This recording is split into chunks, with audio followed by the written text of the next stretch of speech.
Surveyor government ಏನು taluka surveyor ಒಬ್ಬರಿದ್ರೆ ಅದರಲ್ಲಿ ನಾವು ಅವ್ರಿಗೆ ವರ್ಕ್ ಲೋಡ್ ಜಾಸ್ತಿ ಇದ್ರೆ ಇನ್ನೊಬ್ಬರಿಗೆ ಪುಷ್ ಮಾಡೋದಕ್ಕೆ ಆಪ್ಷನ್ ಇದೆ.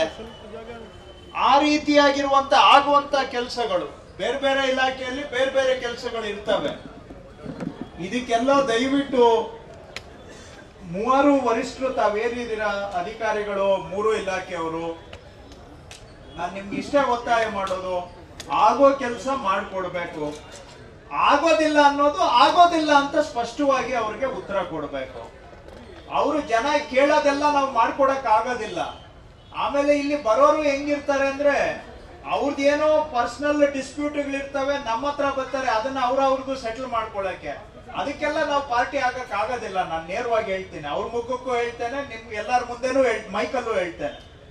ಅವ್ರು ಕೇಳೋದೆಲ್ಲ ಸರಿ ಇರುತ್ತೆ ಅಂತಾನು ನಾನು ಹೇಳಲಿಕ್ಕೆ ಆಗೋದಿಲ್ಲ. ಆದ್ರೆ ಸರಿ ಇರೋದನ್ನ ದಯವಿಟ್ಟು ಮಾಡ್ಕೊಡ್ಬೇಕು. ಇದು ಅಧಿಕಾರಿಗಳು ಇಷ್ಟೇ ನಾನು ನಿಮ್ಮಿಂದ ಕೇಳುವಂತ. ಆಗೋ ಕೆಲಸ ದಯವಿಟ್ಟು ಮಾಡಿಕೊಡಿ. ಆವಾಗ ಮಾತ್ರ ಈ ನಾವು ಇವತ್ತು ಮಾಡ್ತಾ ಇರೋ ಪ್ರಯತ್ನಕ್ಕೆ ಒಂದು ನಿಜವಾಗಿ ಅರ್ಥ ಸಿಗುತ್ತೆ.